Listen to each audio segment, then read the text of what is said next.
Mumbai Ahmedabad highway Dhanori या ठिकाणी ही घटना घडलेली आहे। मौजे बापूगाव या ठिकाणून हे लग्नाचं वऱ्हाड चाललं होतं आणि गुजरातवरून येणाऱ्या एका भरधाव कंटेनरने त्याला धडक दिलेली आहे।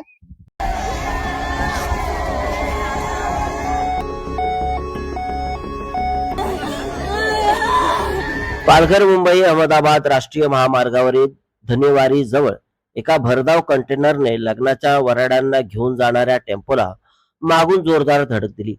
या भीषण अपघातात 13 जणांचा जागीच मृत्यू झाला असून 25हून अधिक जण गंभीर जखमी झाले आहेत।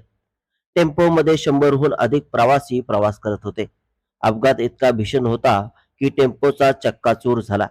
स्थानिक नागरिक आणि पोलिसांनी तातडीने धाव घेत जखमींना कासा आणि धुंदळवाडी येथील रुग्णालयात दाखल केले। मुख्यमंत्री कार्यालयाकडून या दुर्घटनेबद्दल तीव्र दुःख व्यक्त करण्यात आले असून मृतांच्या वारसांना प्रत्येकी 5 लाख रुपयांची आर्थिक मदत जाहीर करण्यात आली आहे। पुढील तपास पोलीस करीत आहेत। सायंकाळी 4 वाजेच्या सुमारास मुंबई अहमदाबाद हायवेवर धानिवरी या गावाच्या जवळ मुंबई वाहिनीच्या ठिकाणी एक धानिवरी या गावचा वऱ्हाडाचा एक टेम्पो, त्यामध्ये 40 लोकांच्या आसपास एक वऱ्हाड होतं आणि त्यांना समोरून येणाऱ्या एका हेवी कंटेनरने त्यांना समोरासमोर धडक झाली आणि त्यामध्ये आतापर्यंत एकूण 12 जणांचा मृत्यू झाल्याची माहिती समोर येते। घटनास्थळी त्वरित कासा पोलीस स्टेशन चा स्टाफ, तसेच आपले HSPचा स्टाफ आणि सर्व जिल्हा प्रशासन यंत्रणा जागेवर पोहोचून सर्व जखमींना उपजिल्हा रुग्णालय कासा तसेच वेदांत कॉलेज धुंदलवाडी या ठिकाणी त्यांना शिफ्ट करण्यात आलेलं आहे। अजूनही 20च्या आसपास जखमींवर उपजिल्हा रुग्णालय कासा व धुंदलवाडी हॉस्पिटल, वेदांत हॉस्पिटल धुंदलवाडी येथे त्यांच्यावर उपचार सुरू आहे। ट्रॅफिक सुरळीत सुरू आहे आणि पुढील कारवाई पालघर पोलिसांद्वारे करण्यात येतात।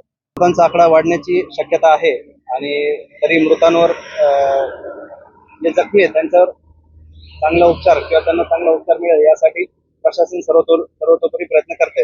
ही माहिती की जे काही वऱ्हाडाचा जो काही टेम्पो होता त्यामध्ये हे रॉंग साईडने चाललेले असल्यामुळे प्रथम दर्शनी तर अपघाताचं कारण ते दिसतंय की त्यांनी 1 किलोमीटर समोरून U-टर्न मारून आपल्या गावाकडे वळण्यासाठी त्यांना रेग्युलर रस्ता असताना त्यांनी शॉर्टकट म्हणून थोडासा U-टर्न वाचवायच्या दरम्यान त्यांनी रॉंग साईडने घेतल्यामुळे त्यातून कुठेतरी हा अपघात झाल्याचं प्रथम दर्शनी दिसतंय, पण तपासामध्ये पुढील बाबी समोर येतील। अहमदाबाद हायवे धानोरी या ठिकाणी ही घटना घडलेली आहे। मौजे बापूगाव या ठिकाणून हे लग्नाचं वऱ्हाड चाललं होतं आणि गुजरातवरून येणाऱ्या एका भरधाव कंटेनरने त्याला धडक दिलेली आहे। ती धडक अशामुळे लागली गेली की राष्ट्रीय महामार्ग प्राधिकरण यांनी जो अंडरग्राउंड ब्रिज आहे तिथून साईडने जो सर्व्हिस रोड दिला पाहिजे तो दिलेला नाही त्या ठिकाणी आणि त्याच्यामुळे हा अपघात घडलेला आहे। खरं म्हणजे काल मी स्पॉटवर गेलो, तिथे पाहणी केली ग्रामस्थांकडून आणि पोलीस प्रशासनाकडून काही मला माहिती मिळाली।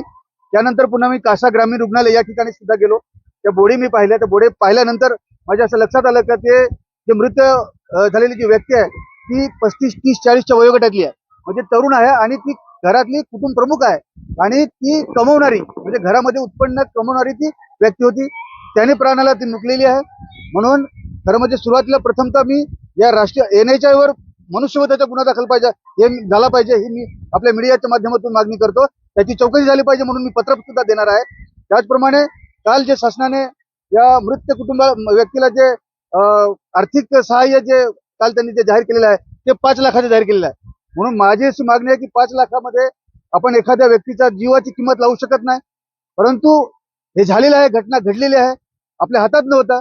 म्हणून शासनाने 5 लाखाऐवजी 10 लाख रुपये किंवा त्याच्यापेक्षा जास्त हा सरकारने विचार करावा आणि त्यांना आर्थिक सहाय्य करावं, असं मी आपल्या माध्यमातून सरकारपर्यंत हे निवेदन